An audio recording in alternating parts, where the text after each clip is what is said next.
Сейчас у нас будет 3 семинара, 3 лекции.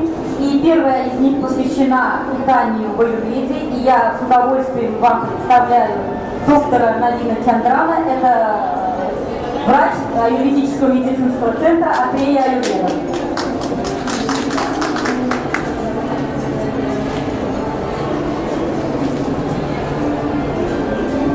Добрый день.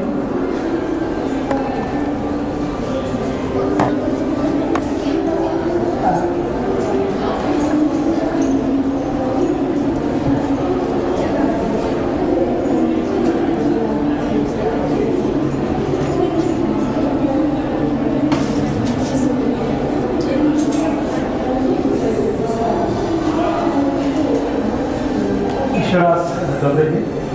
I'm Dr. Naveen and this is Katya. Позвольте представить вам доктора Навина, нашего врача аюрведической медицины. Как меня зовут So we are from the Ayurvedic Medical Center Atreya Ayurveda. We are working in Moscow for the last 16 years. Прибыли из центра Атрея Аюрведа. Мы уже 16 лет работаем в Москве. So now we will be talking about the diet in Ayurveda. Сейчас мы расскажем о принципах аюрведического питания. Because Ayurveda is a science which considers food as medicine. Дело в том, что согласно аюрведе, само питание можно воспринимать как лекарство. We treat more with food, less with medicine. Поэтому большую часть заболеваний мы излечиваем благодаря изменению питания, а не с помощью лекарств.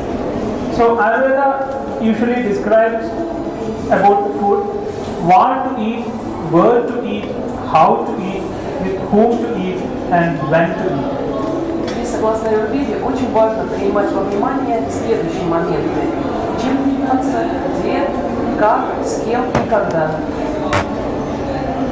I'm not sure how many of you know about dosha. Пожалуйста, поднимите руки те, кто знает о дошах. Three dosha, vata, pitta, kapha. Представление о 3 дошах: вата, питта и капха. Okay, anyway, some people know. So I will describe for the others. We have 3 dosha. Ayurveda considers these 3 dosha, vata, pitta, kapha as functional elements of the body. И для тех, кто не знаком с концепцией 3 дош, мы немножко подробнее остановимся на этом. Согласно аюрведе, есть 3 доши: вата, питта, капха. Они присутствуют в нашем организме в разных пропорциях и влияют на его деятельность. And it considers the whole universe is made of these 5 elements. Согласно аюрведе, вся материя сделана из 5 элементов: Fire, water, earth, sky and wind. Как вы видите, здесь вода, огонь, земля, воздух и 5-й элемент, который называют эфиром, пространством, здесь небо. These 5 elements are present in all the things, including food and in our body. Эти 5 элементов присутствуют во всем, что нас окружает, в том числе и в еде, и в нашем собственном организме. For example, this fire element helps for digestion, and this earth and water element helps for building our body, like this. And this wind element helps in all the movements in the body. То есть мы можем таким образом сказать, что огонь способствует нашему пищеварению, земля и вода способствуют созданию определенного типа конституции, а воздух способствует всем процессам движения. And food is having mainly 6 tastes. И рассматривая еду, мы говорим о том, что всего есть 6 вкусов. And Ayurveda says whenever you eat something, you should eat a combination of food with these 6 tastes. И согласно аюрведе, во время вашей еды вы должны стараться сочетать все 6 видов вкусов. So do not eat always sweets, do not eat always spices, do not eat always salty food, like this. It should be a combination always. Поэтому нам нужно выбирать сочетание, не останавливаться только исключительно на сладкой, соленой или кислой пище. And we can divide these 6 tastes into 2 main categories. One is more called the 3 one that is sweet or madhura, pitta or bitter, kashaya or astringent as called, and the other 3 as hot one. И И, как вы видите, все эти 6 видов вкусов можно разделить на 2 подкатегории. Одни будут обладать согревающим эффектом, это острый, соленый и кислый вкус, а другие 3, сладкий, горький и вяжущий, будут, наоборот, обладать охлаждающим действием. I hope you can follow. Надеюсь, сейчас вот понятно, пока не возникло вопросов. So as I told you, the whole universe is made of these 5 elements. И, как мы говорили, всякая материя во Вселенной состоит из этих 5 первоэлементов. And now let's see, when we say sweet things, madhura, sweet, it doesn't mean that all the sweets like ice creams or bakeries, no, it's not like that. И давайте сейчас подробнее остановимся на продуктах, потому что когда мы рассматриваем сладкий вкус мадхура, это вовсе не то, что мы привыкли считать сладким. То есть речь идет вовсе не о выпечке, не о мороженом. All kinds of fruit, that means all cereals come under madhura, also all milk products, not not sour milk products, all other milk products milk and milk products comes in madhura.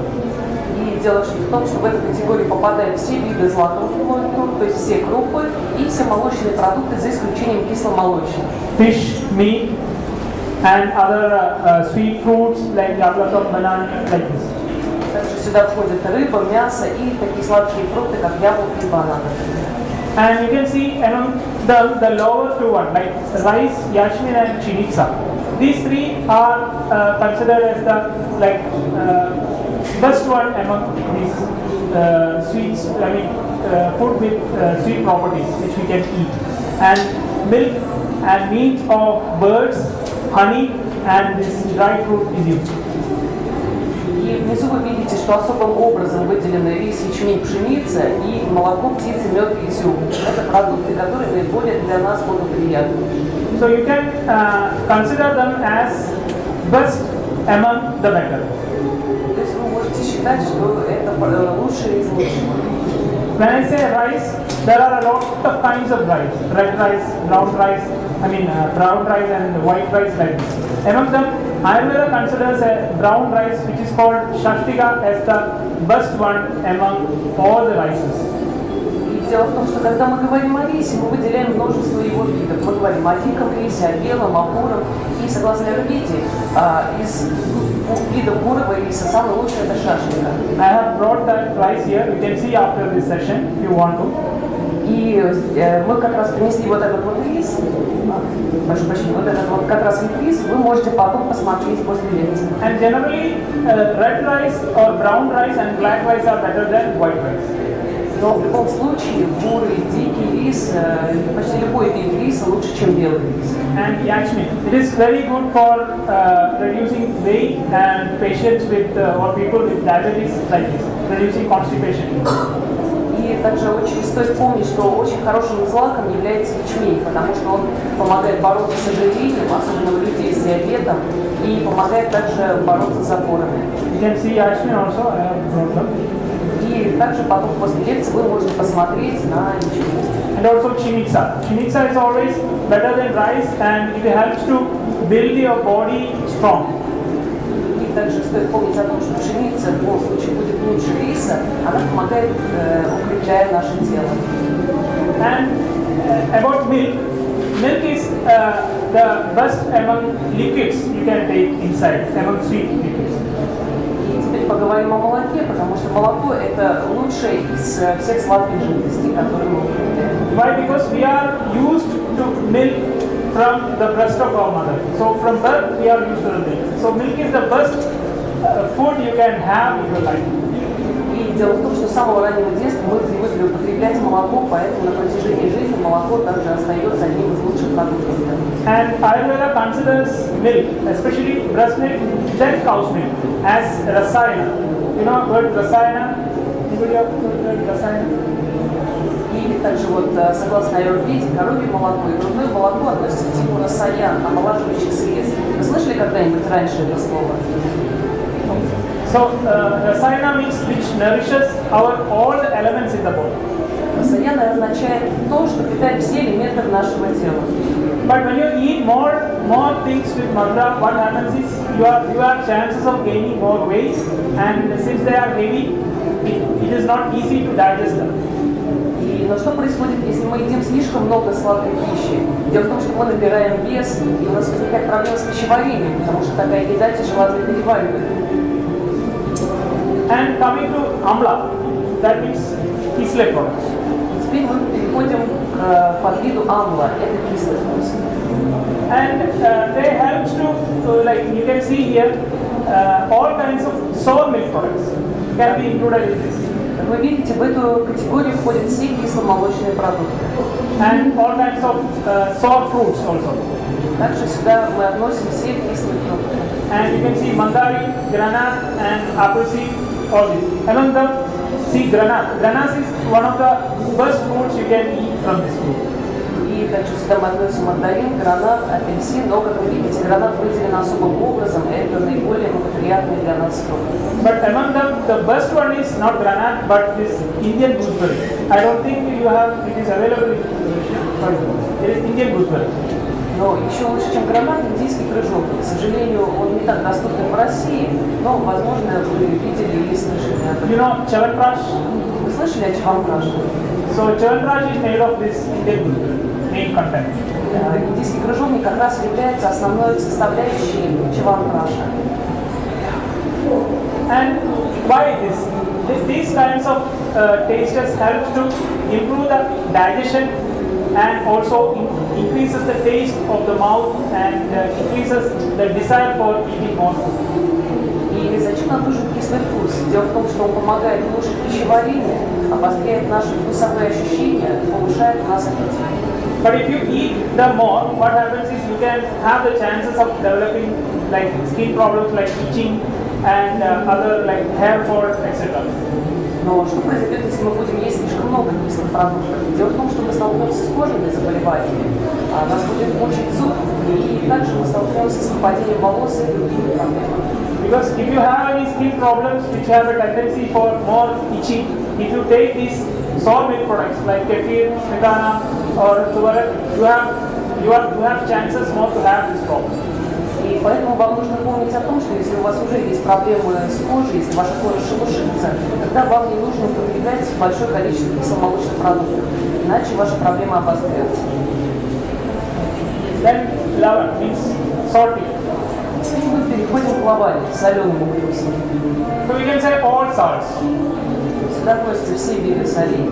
And these kinds of alkaline things like caustic soda or some like sea products like this, they have these salts.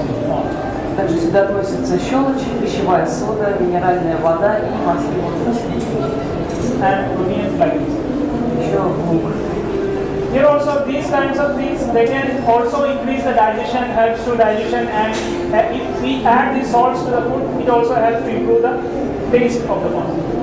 И дело в том, что, конечно же, эти продукты помогают улучшить работу нашего пищеварения, и когда мы солим еду, то также мы обостряем собственные вкусовые ощущения. But if you take them more, especially salt itself, you can have these problems of hair loss, wrinkling in the skin, loss of your strength and immunity, skin and eye diseases, and loss of water from the body.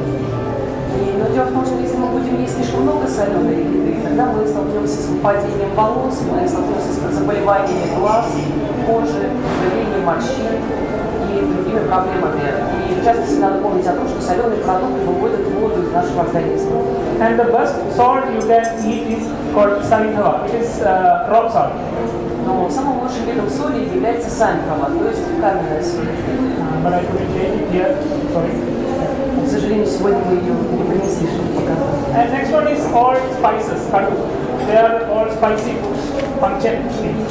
Следующая категория – это продукты с острым вкусом. Like pepper, chili, all leafy spices are coming in this group. Сюда относятся все виды специй, в частности перец, особенно перец чили и листовые пряности. Among spices, dried ginger is the best one. Но лучшей специей остается сушеный имбирь. So if you have any problems, decreased digestion or any problems, still you cannot eat spices, then you can select dried ginger powder. It is very good, small one. И дело в том, что если у вас есть проблемы с пищеварением, но вам нельзя есть острое, тогда вы можете использовать именно сушеный имбирь, даже разводя небольшое количество в стакане воды. So again, they can help to clear the mucus. So if you have any problem with like any kind of respiratory problems, then you can use more spices. И самое главное, нужно помнить о том, что специи помогают выводить слизь из организма, поэтому если у вас возникло какое-либо заболевание дыхательных путей, вы можете добавлять в еду специи. They also help to improve digestion and improve your taste of the mouth, etc. Opens the channels. Также эти специи открывают каналы нашего организма, обостряют вкусовые ощущения и, самое главное, улучшают пищеварение. See, and you can see the last line, it reduces the virility of the food. И также они помогают повысить потенцию. See, a lot of kinds of infertility increasing nowadays is because of eating a lot of foods with more spices. As not spices, it does with fast food and all.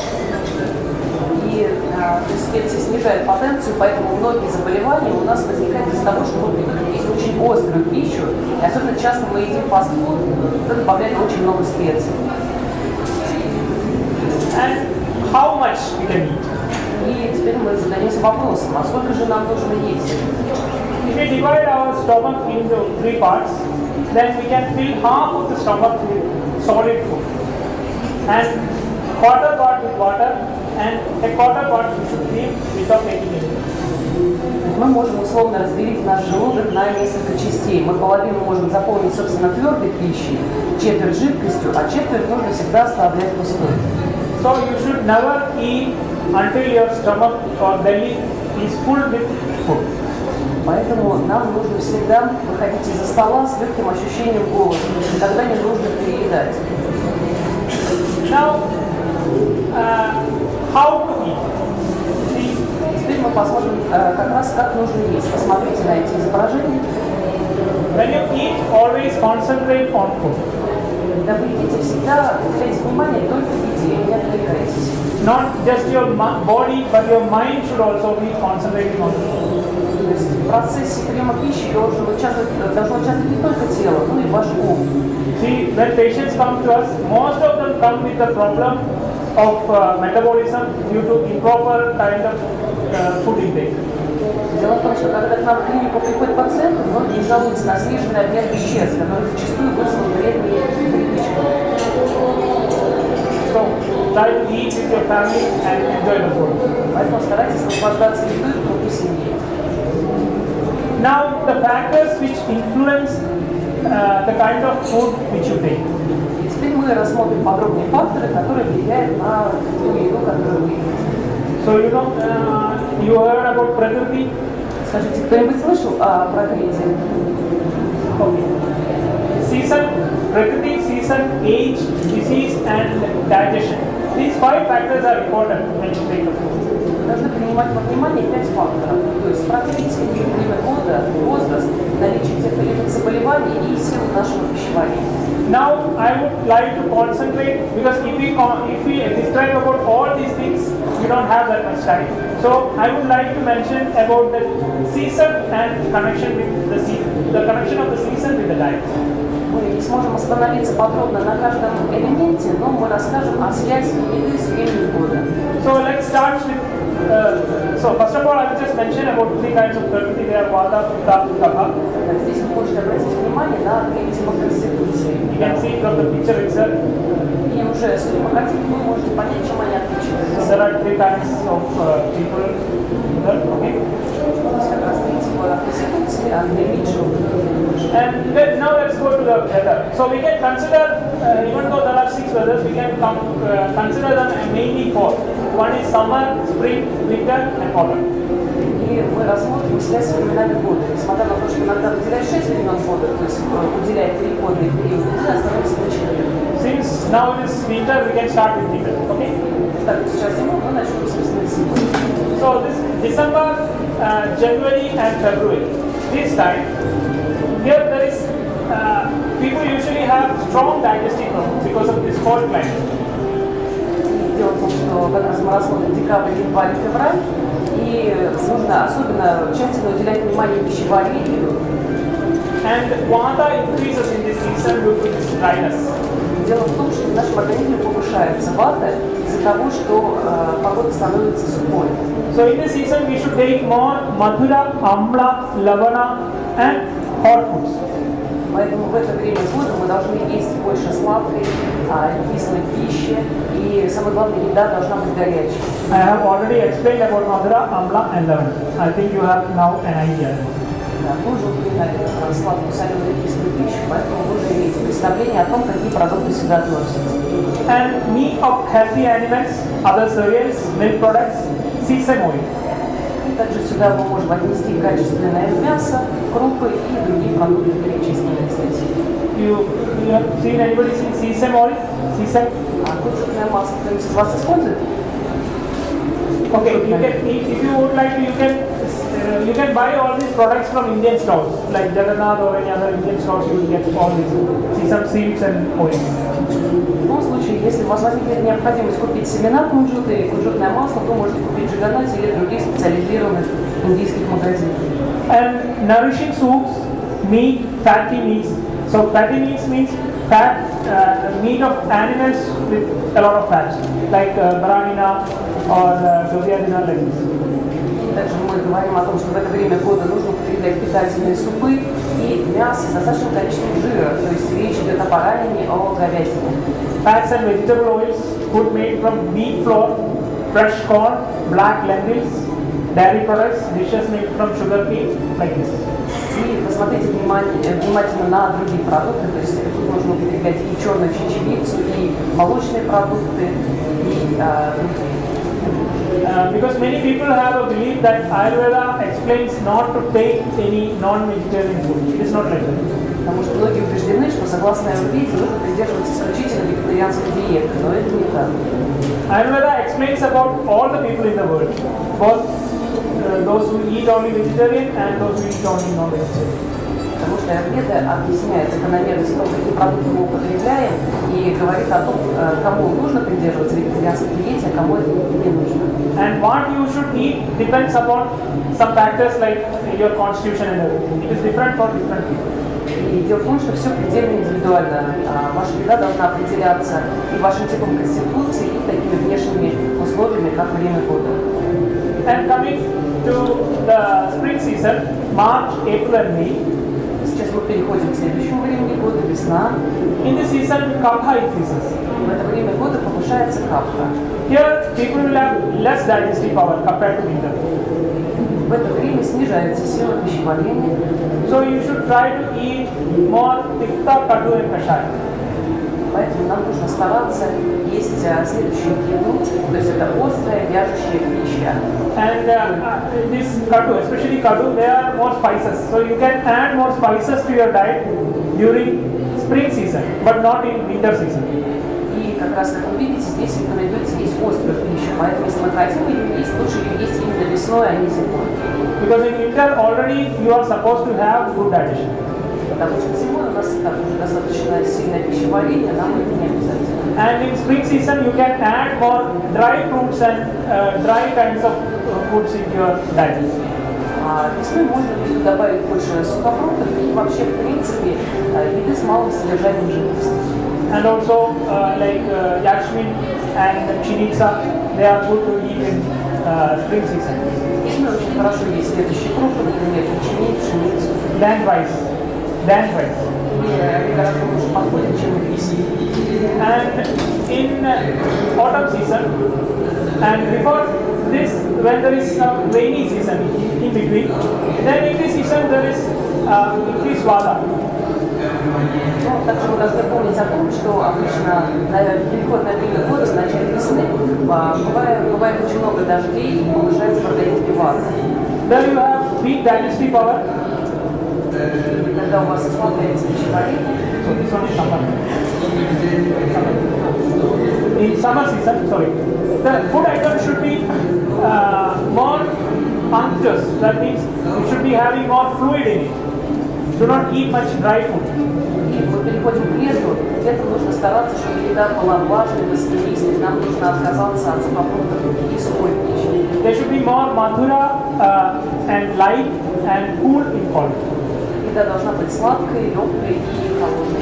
Drink a lot of water. В это время нужно стараться пить больше воды.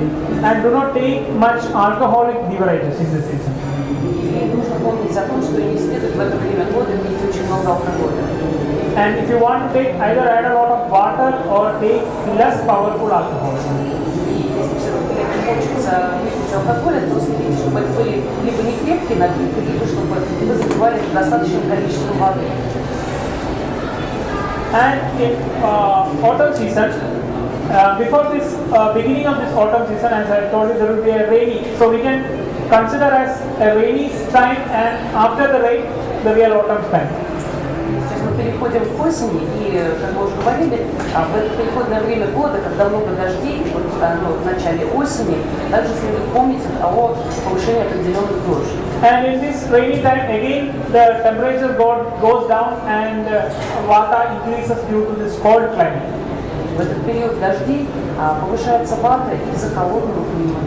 And you should eat more madhura and amla lavana kind of food, and it should be hot in quality. Нужно стараться есть больше сладкой, кислой, соленой пищи, которая будет горячей. And in autumn season, usually pitta increases. А когда уже проходит сезон дождей, повышается пита. So you should eat more bitter.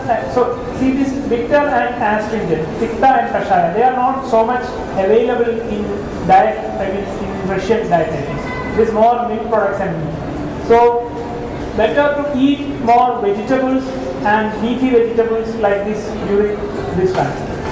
И в это время года нужно употреблять больше горькой и вяжущей пищи. Дело в том, что не всегда такая пища у нас присутствует на столе. Мы привыкли есть больше мяса и молочных продуктов, поэтому в это время мы можем есть просто больше овощей и больше, в частности, листовых овощей. And as for age, in old age, what you can eat?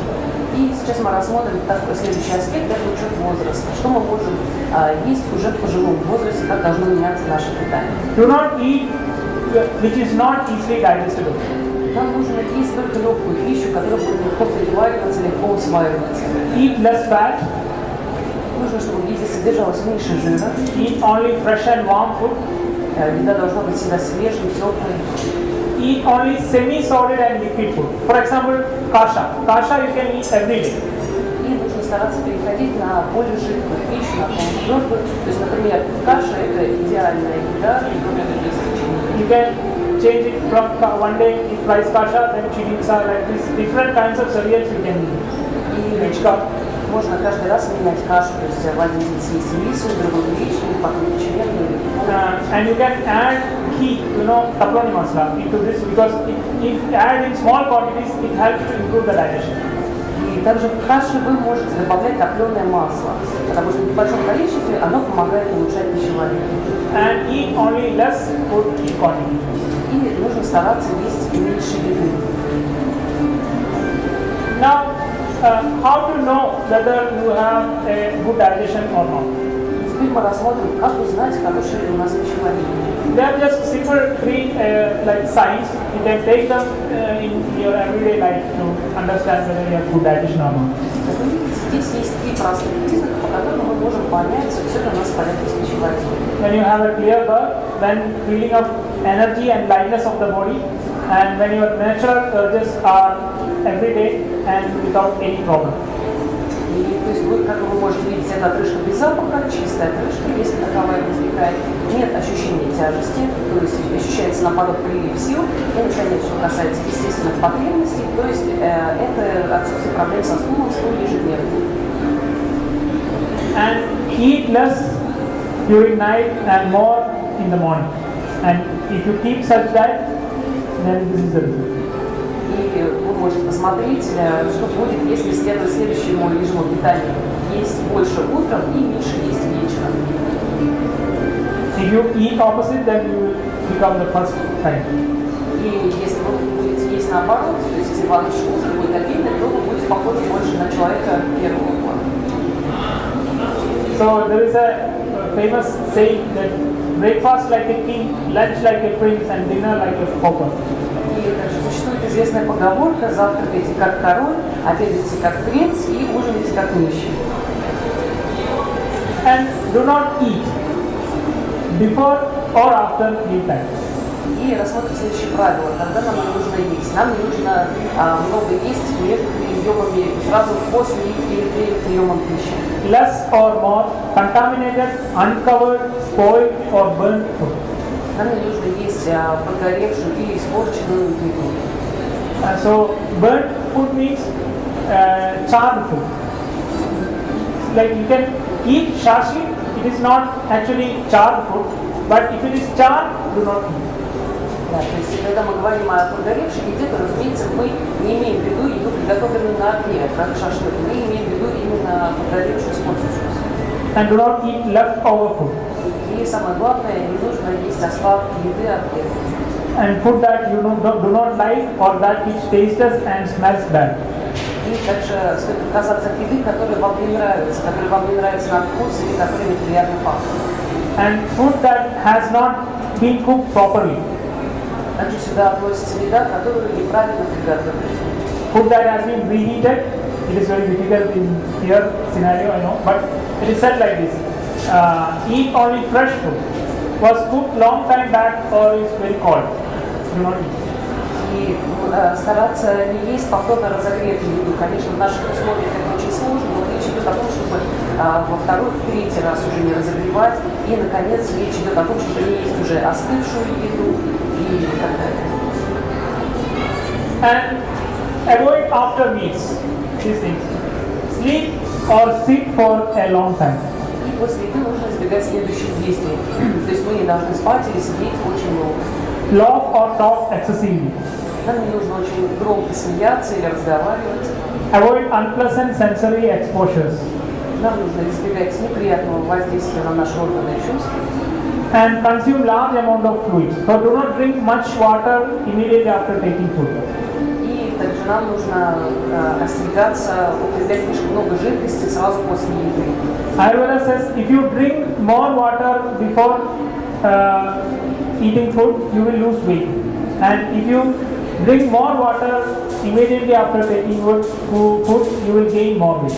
И согласно Ayurvede, лучше пить воду до приема пищи, тогда можно сбросить вес. А если пить воду после приема пищи, то можно наоборот набрать. But these two things are not allowed in Ayurveda. Ayurveda says to drink water in small quantities, like sip by sip, while you take food. Да, но также в Ayurvede есть рекомендация, что вы можете пить горячую воду во время приема пищи, но небольшими глотками понемногу. And do not do any excessive physical exercises like swimming, walking, horse riding or running after taking food. И также после приема пищи нельзя подвергать себя избыточной физической нагрузке, то есть сразу заниматься спортом, плавать. And what things you can eat every day И мы рассмотрим продукты, которые мы можем есть каждый день. because they are good for your body. Потому что эти продукты совершенно безвредны для нашего тела и очень полезны.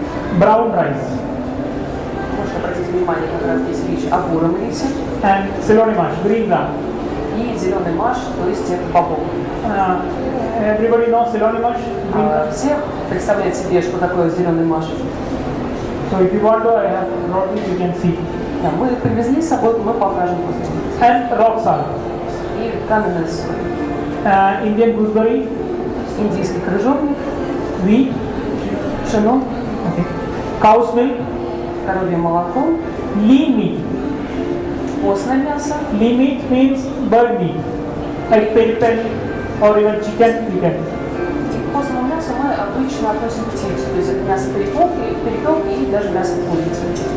Honey, Мед pure water. и чистая вода.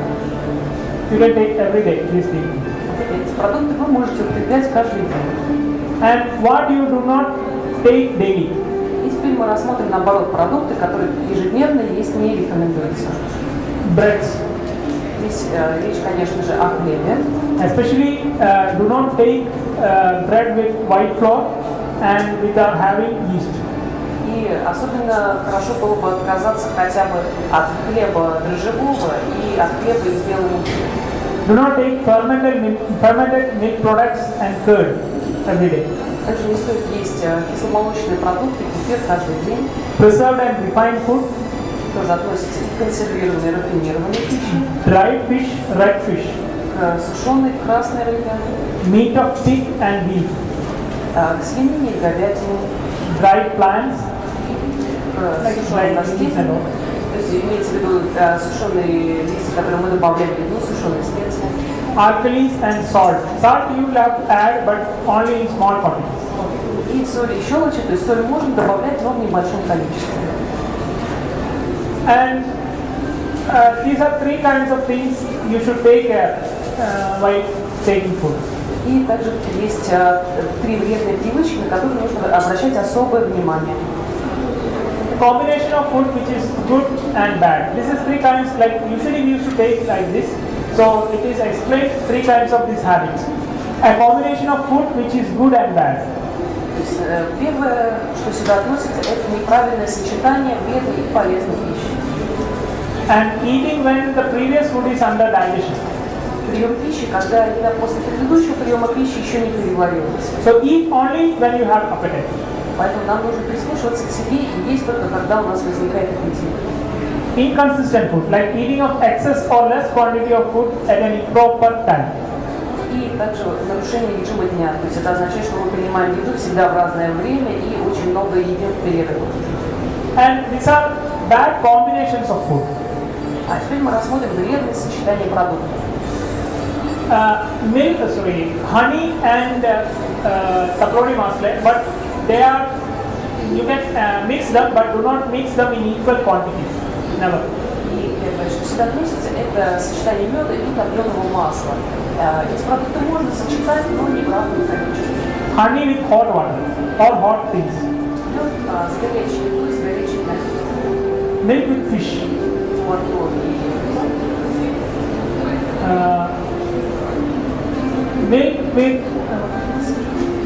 milk with citrus fruits. молоко и цитрусы.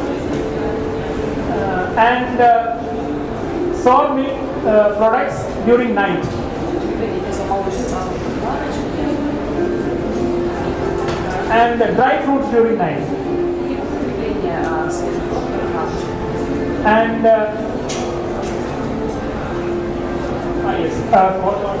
okay. Yes, so it is like cold drink and hot drinks together. You know. Холодной воды сразу после горячего чая или кофе, то есть в принципе неправильно смешивать горячее и Now I will show you some of the cereals and their properties. I mean, what are the benefits? Мы немного рассмотрим сами продукты и свойства. So let's see yachting. Первый продукт это ячмень. See, yachting is usually dry in character. It is cool and heavy. It helps. It's a good laxative. Мы говорим о ячмене, мы должны помнить, что своим качеством он сухой, охлаждающий, тяжелый продукт и также он действует как слабитель. It increases the bulk of feces. So people with constipation and heavy fat, they can take this barley instead of rice. И способствует также увеличению каловых масс, поэтому люди, страдающие от запора, должны больше есть именно ячмень, а не рис. And pulses. Из бобовых мы рассмотрим следующий. Green gram, synonymous. В первую очередь зеленый маш. This is the best among pulses. Это самый лучший продукт из бобовых. This is very cool and light. Это охлаждающий легкий продукт. But see, if you take it every day, it can cause constipation. So people who have tendency for constipation, you should take care while taking green gram. Но обратите внимание, что лицам запора нужно избегать употреблять зеленый маш каждый день, иначе он может вызвать запор. But if you have any digestive problems or any gastric issues, gastritis or something, then you can take Ceyloni mash instead of other cereals, I mean other pulses. Но если у вас проблемы с желудком или язвенные болезни или другие проблемы с пищеварением, тогда вы можете употреблять зеленый маш, потому что это из бобовых самый лучший продукт. And whole gram. Теперь мы рассмотрим так называемый конский горох. It is not, I don't think it is available in market here, but you can take it from Indian stores or even some variety of this whole gram is available in supermarkets, I think. Возможно, в обычном магазине вы не найдете этот продукт, но можно его всегда найти в специализированных магазинах, в частности, в больших супермаркетах. It is hot in character, but this one, if you take as like soup, then it is good for renal problems. If you have any renal stone or something, this soup, the soup of this horse gram is very good for such problems. Продукт обладает согревающим действием, и кроме того, если у вас проблемы с почками, очень хорошо делать суп из этого вида бобового, потому что он способствует выведению ткани неиспользованной. Sesame. Теперь рассмотрим кунжут. It is very good for skin, Кунжут очень хорошо подходит для улучшения состояния кожи. but usually its oil is used for application over the skin. Обычно на кожу наносит именно кунжутное масло. But if you have any hair problems like hair fall or something and any menstrual abnormalities like lack of menstruation or difficult menstruation, of course this is very good. Также стоит помнить о том, что если у вас проблемы с волосами, выпадение волос, или если у вас проблемы с менструацией, например, даже если она полностью отсутствует в течение длительного времени, очень полезно употреблять кунжут. You can fry this sesame and you can mix it with some jaggery and make some like some pericos and you can eat. Вы даже можете обжарить семена кунжута на сковородке, смешать с сахарным тростником, вставлять их в небольшие шарики и даже использовать как перекус.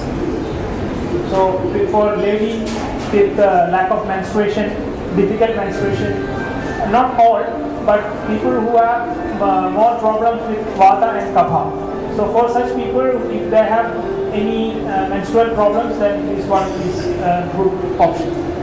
Поэтому нужно помнить о том, что как раз если у женщины возникают проблемы с менструациями, так если она знает, что ее преобладает определенный тип конституции, а именно вата и капха, тогда ей очень полезно употреблять кунжут. And lentils. И теперь рассмотрим чечевицу. All these lentils are available here. They are easily digestible. Все виды чечевицы вполне доступны из России.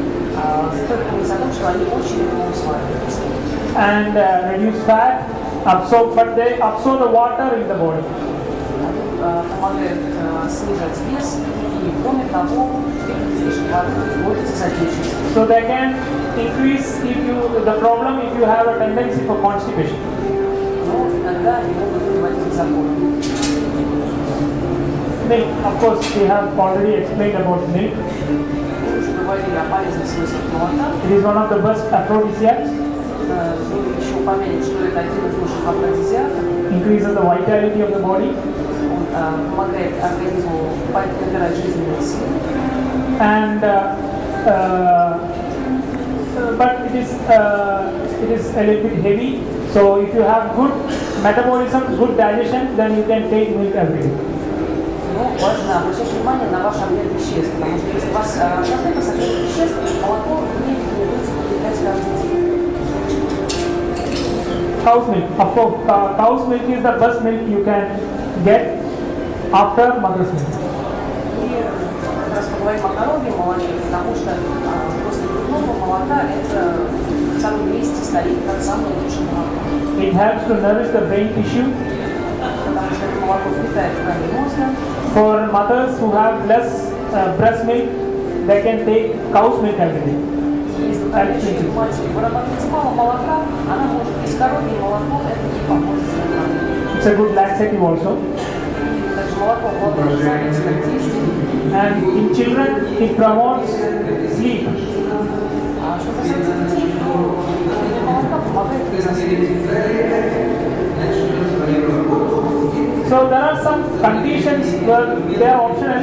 If you have some cough, dyspnea, any fever or any problems with the urinary tract, then you should have a consultation with the doctor before you take milk products or milk. И также здесь показания для приема молока, но всегда стоит помнить о том, что лучше проконсультироваться с врачом, вместо того, чтобы просто начать каждый день употреблять молоко. Но, в принципе, молоко помогает справиться со всеми перечисленными проблемами.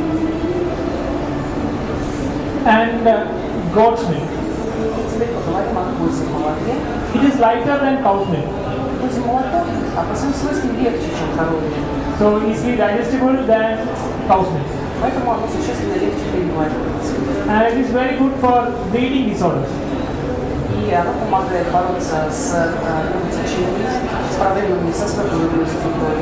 Like people who have bleeding in the lower alimentary tract, like blood in the feces or such problems, lower intestinal tract bleeding, we used to give this as medicine. It is very good for such problems. Молоко, в частности, можно применять, когда у людей наблюдается кровотечение в нижней части тела, например, различные разрывы кишечника. Потому что в этом случае козье молоко очень хорошо помогает заживлять ткань. But when you use it, you can use it only after an expert consultation with a doctor. Not if you have some problems, you cannot take goat's milk directly. Before that, you should have an opinion from a doctor. Но прежде чем употреблять козье молоко именно в лечебных целях, нужно всегда проконсультироваться с врачом. And this running, it's milk. Actually, it is hot in sheep milk.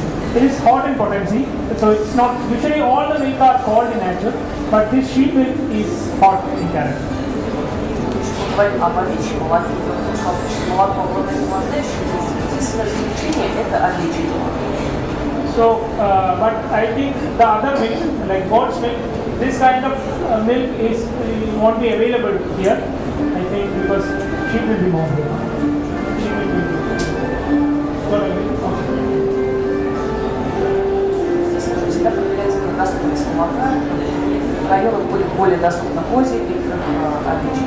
And butter. Сливочное масло. Fresh butter, cold in potency. Свежее масло обладает охлаждающим действием и также выступает как афродизиак. It helps to improve the complexion, strength and digestive power.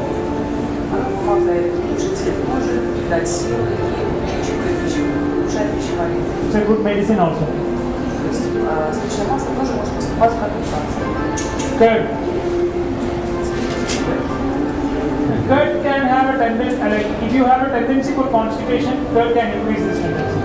Дело в том, что если у вас проблемы с запорами, тогда кефир может усилить. But it increases virility, strength and immunity. Но кефир повышает потенцию и улучшает иммунитет. But if you have any edema in your body, then do not take curd. It increases edema. Но, с другой стороны, кефир увеличивает отечность, поэтому если вы отличаетесь склонностью к отечности, не употребляйте кефир. And when you take curd, you should take care of these things. И когда вы употребляете кефир, следует обращать внимание на следующий момент. Never take curd during night. Никогда не употребляйте кефир на ночь. Do not heat curd. Не нагревайте кефир. Do not take in spring, summer and autumn season. И не рекомендуется употреблять кефир весной, осенью и летом.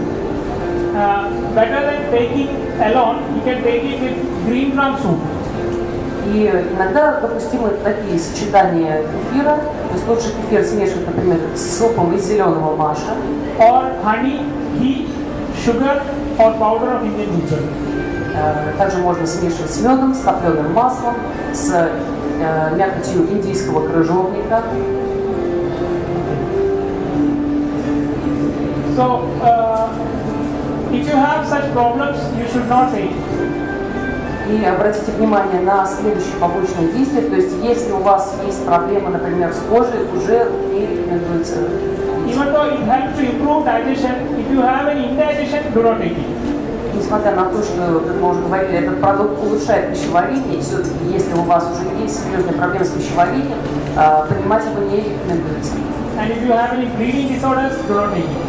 И также, если у вас есть разного рода кровотечения, тоже не принимайте. Also skin diseases and anemia. В эту категорию также относятся анемия и кожные заболевания. Again, buttermilk. Теперь поговорим о пахте. When curd increases edema, buttermilk helps to reduce edema. Если кефир увеличивает отечность, то пахта, напротив, ее снижает. It is very good for people for hemorrhoids to take every day. Пахту рекомендуется употреблять лицам с геморроем, причем употреблять каждый день. And digestive disorders, anorexia and other digestive problems.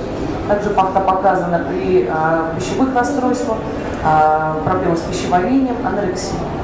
It is good for such companies. Именно в этих случаях показано употребление пахты. Especially people.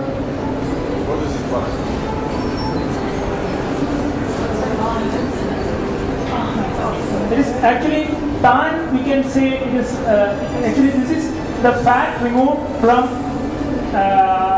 like sour curd. Мы можем сказать, что это просто жировая пенка, которую снимают, когда делают кефир. And you can add half quantity of water into it. И обычно факту разбавляют, то есть в сочетании 1 к 1 разводят с водой. So sour curd, remove the fat, like you can get the cheese from this if you remove the fat. Then this will be the watery part, and you can add half quantity of water into it. Then we can say it is buttermilk.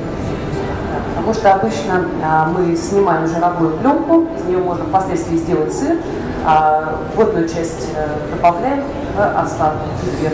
And it looks like tan. Tan is somewhat like buttermilk.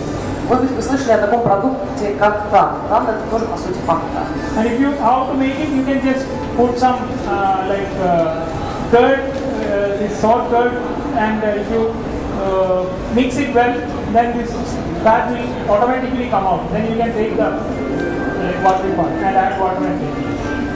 Если вы дома самостоятельно готовите творог или кефир, тогда вы можете приготовить, то есть просто в процессе взбивания кефира будет жировая масса накапливаться сверху, вы можете ее снять, у вас останется просто кефир, но более жидкая часть, вы разбавляете сочетание 1 к 1 водой и можете как раз употреблять.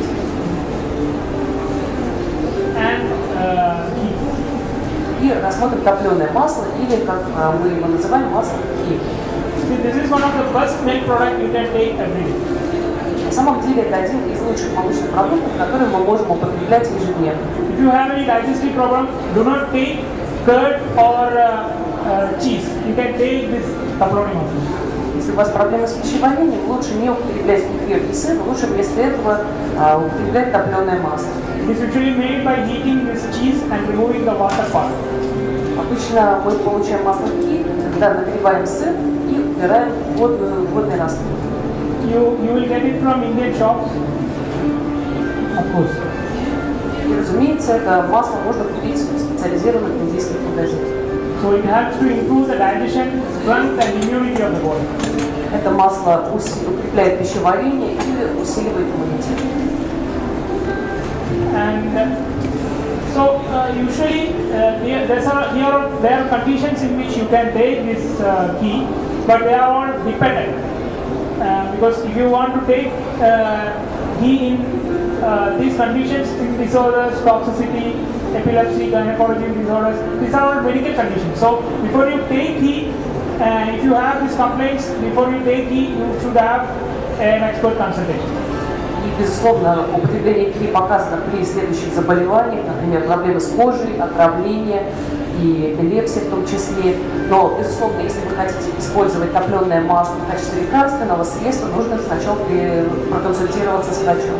Actually, Ayurveda uses medicines made of this, prepared of this ghee for doing panchakarma therapy, that is purification of the body. It's one of the excellent procedures in Ayurveda which helps to detoxify the body and cure many diseases. И на самом деле в Аюрведе используется топленое масло для того, чтобы проводить целый ряд процедур, например, процедуру очищения организма, панчакарма, которая показана, чтобы полностью очистить организм от шлаков и токсинов. In our center, after Ayurveda, we used to do nowadays, especially in winter season, at least 4 or 5 people used to come and take this medicated oil every day from our clinic to undergo this purification procedure.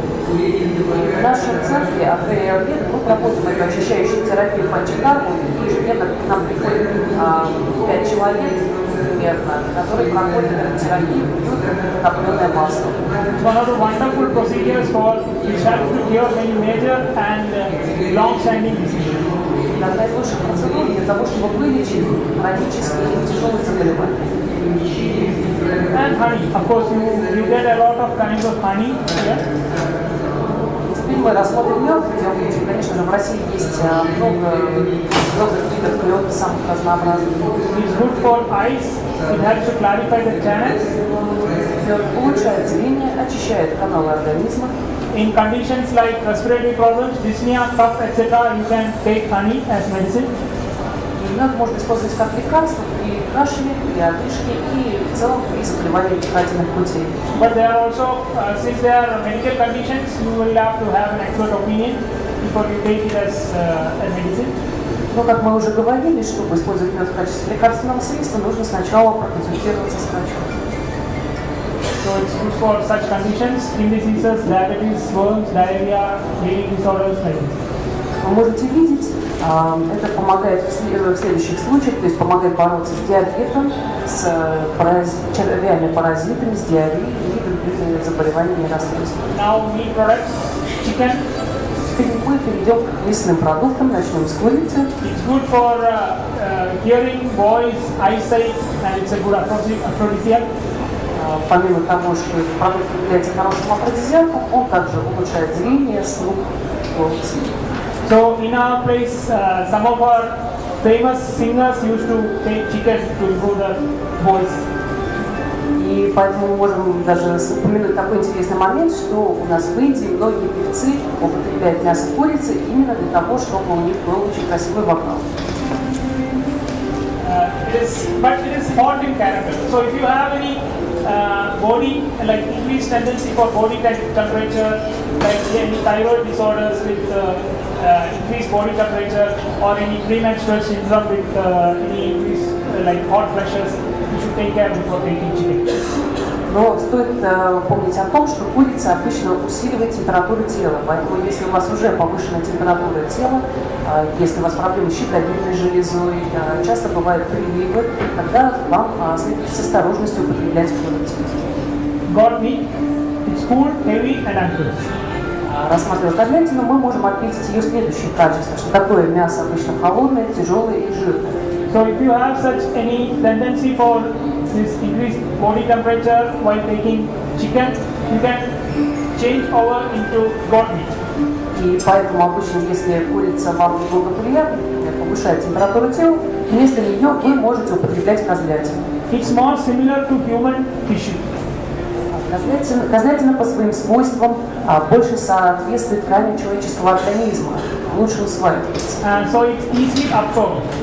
Поэтому козлятина без проблем усваивается в человеческом организме. So we use in medicine, some of the medicines of Ayurveda, not a lot, but very rarely some of the medicines are prepared using goat meat, soup. Поэтому многие аюрведические лекарства используются с употреблением именно бульона из говядины. Only rarely, some of the medicines. Но это касается, разумеется, не всех лекарств. But they are heavy, so not easily digestible, and it can increase the body weight also. Но стоит помнить о том, что козлятина тяжелая по своим качествам, труднее усваивается, поэтому также может приводить к лишнему весу. So finally, you know charaka? Anybody heard about charaka? Возможно, кто-нибудь из вас слышал об аюрведическом трактате Чарака Самхита. So he is one of the main masters of Ayurveda. Дело в том, что автор этого трактата, мастер Чарака, был одним из лучших ученых древнего мира, специалистов в области аюрведы. This is one of the famous sayings about foods in Charaka Samhita. Это очень известная поговорка, которая находится в трактате Чарака Самхита. When diet is wrong, medicine is of no use, and when diet is correct, medicine is of no need. Дело в том, что при правильном питании лекарства не вызывают необходимый эффект, а в правильном питании их уже нет необходимости. Thank you. Спасибо. Спасибо вам за внимание. So it's very difficult to describe all about the food. As I have told you, half of Ayurvedic medicine is food itself. So it's difficult to explain in a single session. So I try to explain main parts of this area. So I think you are almost, I know it's not satisfactory, but almost some of the ideas if I could give you, then I'm having gratitude. И, разумеется, невозможно охватить все аспекты, связанные с питанием, но вы, по крайней мере, постарались затронуть ключевые моменты, чтобы вы получили общее представление о значимости питания в аюрведе и о том, что в аюрведе 50% лечения уже зависит от правильной диеты. Because for our patients, when they come to our clinic, we used to give them instructions because some people will be having some diseases some will be having some specific prakriti. So the factors are different. There are 10 factors. So we consider all these things, and the diet is very individual. So each people it will be different. So for our patients, we used to give these different instructions, seeing their problems, their disease, or their other complaints. So it is different for each of you. So it's so difficult to explain together for everyone. И дело в том, что когда к нам в клинику приходят пациенты, мы для каждого из них разрабатываем индивидуальный режим питания, рассматриваем все вышеуказанные факторы, в частности, и учет возраста, и времени года. Здесь все абсолютно индивидуально, поэтому нам было, конечно же, немножко сложно выделить общие указания, которыми вы все могли бы воспользоваться. Thank you for patient hearing. Благодарим вас за то, что вы внимательно нас слушали. I thank the organizers for giving Atreya Ayurveda a chance for talking to me. Thank you. Благодарю организаторов за то, что дали возможность выступить. Может быть, у кого-нибудь в аудитории есть вопросы к докладчику? Я хотела интересно, большое вам спасибо, очень интересное сообщение. Скажите, пожалуйста, насколько мне известно, в Индии корова это священное животное. У нас, наверное, больше, мы биологи применяют козье молоко. Девушка, оно при аллергии очень может хорошо помогать это. У вас и у нас общеизвестное. Но сейчас очень много сообщений, что и при других заболеваниях козье молоко может помочь. Вот, например, предупредить развитие будущих сахарный диабет. У вас какие-то? Спасибо.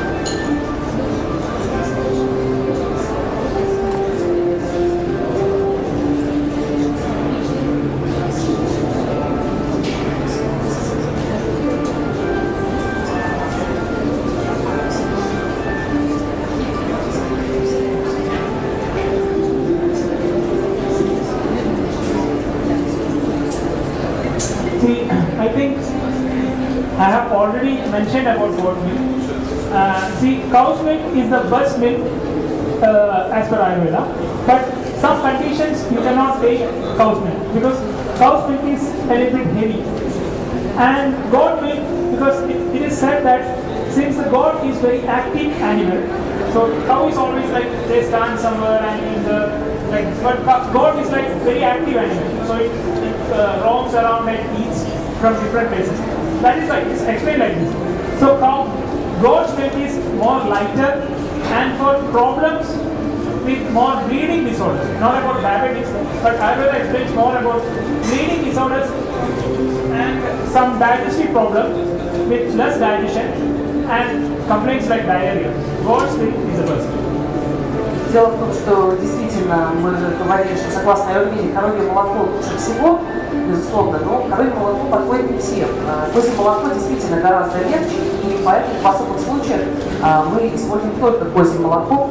И почему оно считается легче? Потому что считается, что корова ведет малоподвижный образ жизни, в отличие от козы. Коза гораздо больше движется, и поэтому ее легкое молоко больше подходит. Мы, конечно, в Аюрведе не говорим о диабете, мы больше говорим о том, что оно помогает при проблемах с пищеварением, при диарее, то есть при следующих ситуациях, при кровотечении. Even though you feel that it is like a job, but it's really if you think since this goat milk is like it's an active animal, it will be having less fat and it is an easily digestible protein in this milk. That is why. И также мы можем сказать, что потому что козы ведут достаточно подвижный образ жизни, их мясо будет содержать меньше жира, и поэтому оно будет многим больше подходить, чем говядина. Есть ли еще вопросы?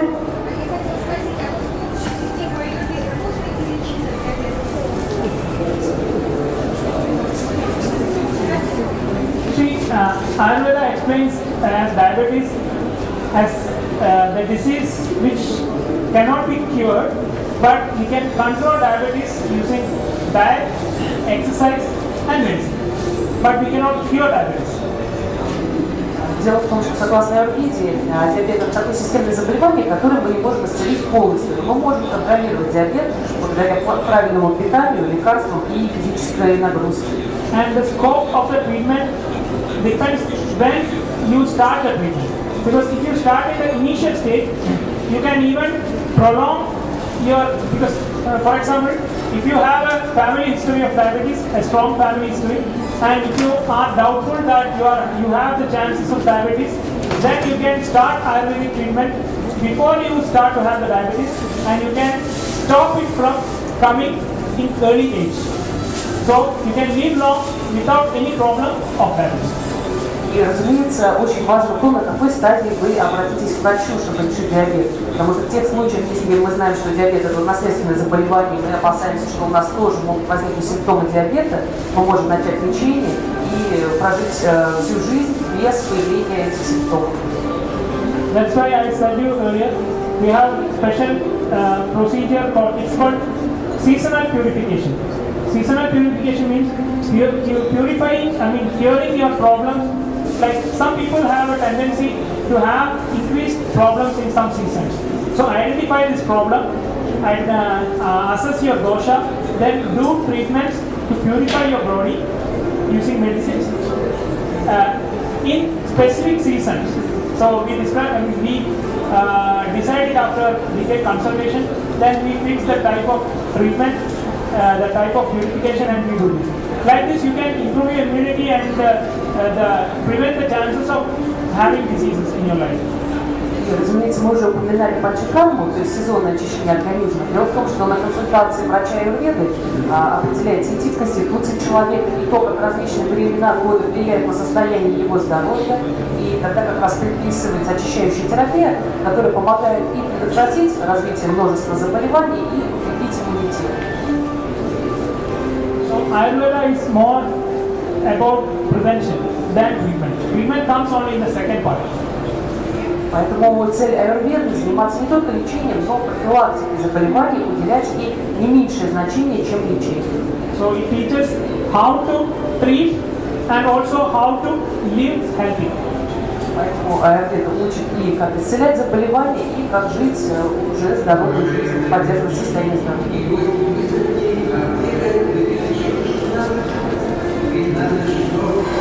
Да.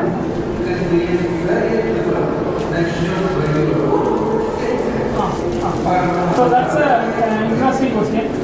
So usually I used to hear a lot of patients come and they say, I used to mix honey in hot tea and drink every day.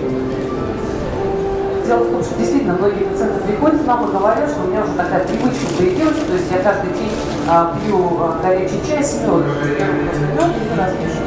It is not a good habit. Вот видим сразу, что это вредная привычка. Because heated honey is like a kind of small toxin.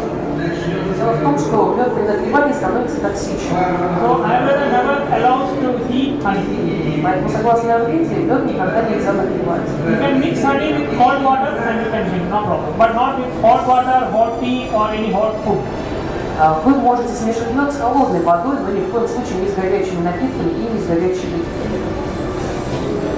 Большое спасибо, доктор Нави. Я думаю, аудитория вынесла много полезного из вашего доклада.